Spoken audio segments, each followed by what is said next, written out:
tal? Aquí seguimos por la provincia de Teruel y después de un intenso día visitando la capital, hoy nos despertamos con muchísimas ganas de conocer el que dicen es uno de los pueblos más bonitos de España, Albarracín. Así que desayunamos, pillamos fuerzas y nos vamos para el coche porque arrancamos ya.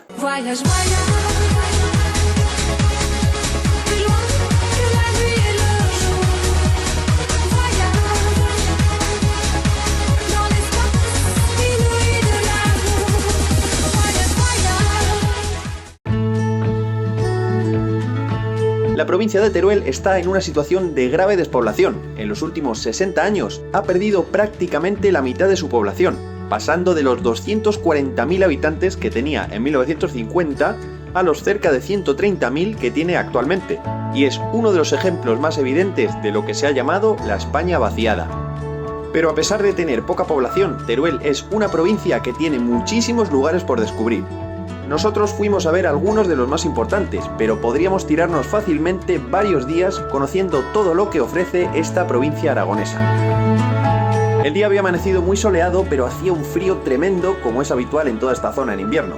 Así que nos abrigamos todo lo que pudimos y salimos pronto de Teruel capital en dirección al famoso pueblo de Albarracín, considerado uno de los pueblos más bonitos de España y que sin duda es uno de esos rincones de nuestro país que hay que conocer sí o sí.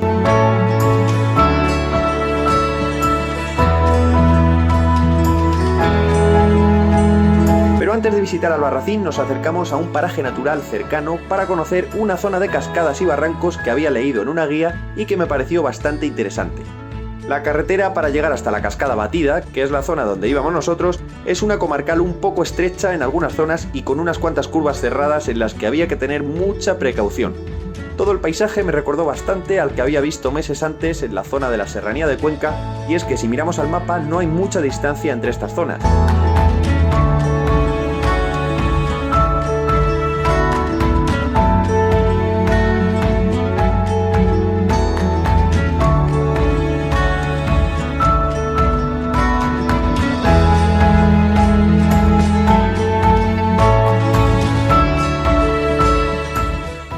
Cuando llegamos a la altura de donde está la Cascada Batida, dejamos el coche en un pequeño parking y comenzamos a caminar. Al ser un lunes de diciembre poco antes de Nochebuena, éramos los únicos que esa mañana había por allí, así que pudimos disfrutar más del encanto que tiene este sitio. Después de seguir un sendero perfectamente marcado, llegamos por fin a la cascada, que aunque no bajaba con la cantidad de agua que esperábamos, sí mereció la pena llegar a ella solamente para ver el entorno.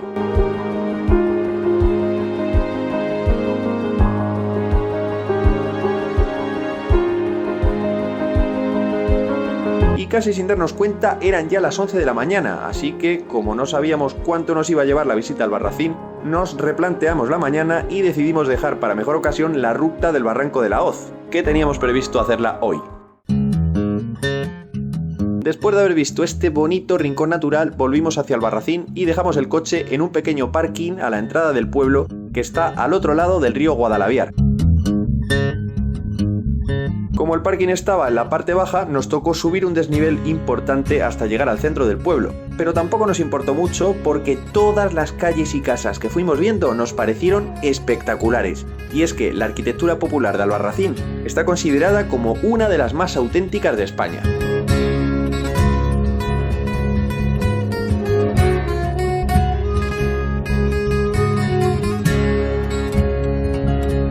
Albarracín y sus alrededores llevan siendo habitados desde la época neolítica. Desde entonces por esta zona han pasado tribus celtíberas como los lovetanos en la Edad del Hierro, los romanos, los visigodos, que llamaron al pueblo Santa María de Oriente, o los musulmanes de la dinastía Beni Racín, que es de donde viene el nombre de Albarracín. Con el final del califato de Córdoba llegaron los reinos taifas, los almorávides y finalmente fue cedida a un noble navarro, siendo señorío independiente hasta 1285. Por tanto, aunque a efectos prácticos Albarracín es un pueblo, técnicamente tiene el título de ciudad por su importancia histórica y por su ubicación, al ser un lugar muy difícil de conquistar al que ni siquiera el mismísimo Jaime I el Conquistador fue capaz de acceder. Y lo más importante, Albarracín es Monumento Nacional desde 1961, tiene la Medalla de Oro al Mérito en las Bellas Artes desde 1996 y está propuesto por la UNESCO para ser declarado Patrimonio de la Humanidad. Casi nada. Pues estamos en Albarracín, el que dicen que es el pueblo más bonito de España, o uno de ellos. Vamos a dar un paseo a ver qué vemos por aquí. Albarracín está construido sobre un cerro y sus laderas, y esto ha influido totalmente en la forma de edificar el pueblo. Como el espacio para construir es muy limitado en muchas zonas y las calles tampoco son muy anchas, los pisos superiores de los edificios son más grandes muchas veces que los pisos inferiores para ganar espacio. Así que es normal que a veces nos dé la sensación de que los tejados casi llegan a tocarse unos con otros y se ven rincones tan especiales como la Casa de la Julianeta, con una inclinación que parece que en cualquier momento se va a caer, o el Rincón del Abanico, que resume perfectamente lo que es la arquitectura popular de Albarracín. Una de las construcciones que más me llamó la atención es la Casa de los Navarro Arzuriaga, más conocida como la Casa Azul. La historia cuenta que en el siglo XVIII vivía allí la familia Navarro Arzuriaga, que era una de las más ricas de la zona, y en uno de los viajes por el sur de España que hizo el hijo de esta familia, se enamoró de una andaluza que vino a vivir a Albarracín, y para que ella se sintiese como en casa, decidieron pintar la casa de color azul y construir un patio andaluz en su interior. El patio no lo vimos, pero desde luego la fachada es una de las cosas que más me llamó la atención de Albarracín. No muy lejos de aquí está la iglesia de Santiago, construida en 1626 en piedra y ladrillo, cuya torre se añadió años después, y su silueta es otro de los iconos del pueblo.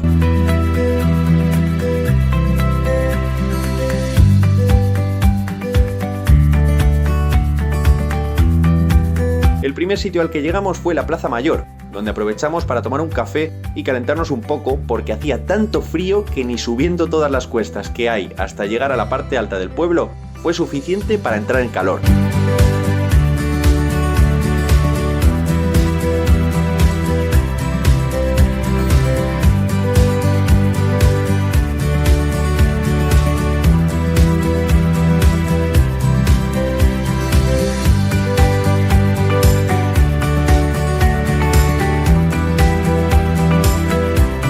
El edificio más importante de la Plaza Mayor es el Ayuntamiento, que fue construido en el siglo XVI y junto a él hay un mirador que es el que mejores vistas ofrece en esta parte de la ciudad.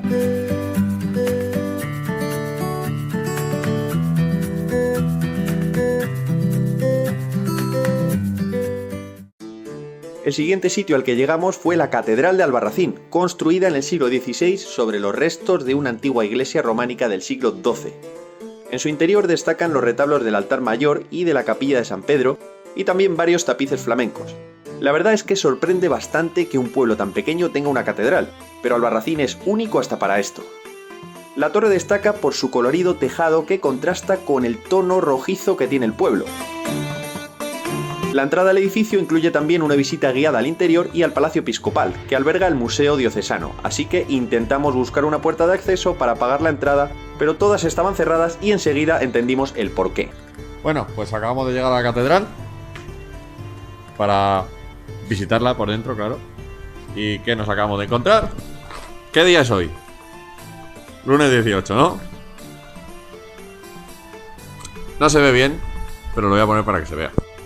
Información: Albarracín, espacios y tesoros. Lunes 18 de diciembre. En el conjunto Espacios y Tesoros, Centro de Información, Museo Diocesano, Museo de Albarracín, Castillo.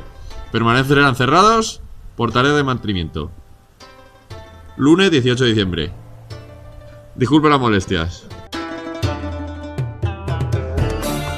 Aunque nos quedamos con las ganas de conocer el interior de la catedral, al menos disfrutamos de las increíbles vistas que hay desde el mirador que está justo al lado, desde donde vemos una de las mejores panorámicas del pueblo con sus casas típicas y la muralla al fondo.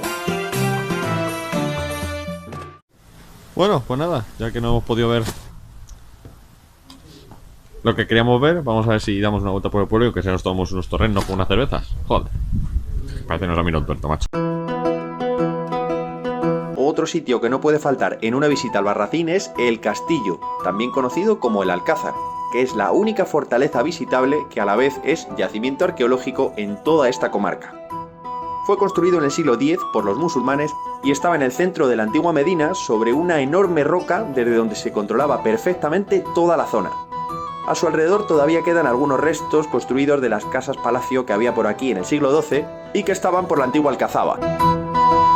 Siguiendo la línea que marca el terreno, se construyó toda la muralla, sus 11 torres de planta circular y un único torreón cuadrado que se hizo en la época cristiana, conocido como la Torre de Doña Blanca, del siglo XIII, que con sus 18 metros de altura servía de defensa en todos los asedios y debajo del cual está el cementerio del pueblo. Otra torre muy conocida de la muralla, que está en su zona más alta, es la Torre del Andador, que es también el punto más alto de Albarracín. Y al lado de la Torre de Doña Blanca está la Ermita de Santa María, que también formaba parte de la muralla y fue en sus orígenes una iglesia visigótica que se incendió en el siglo XV.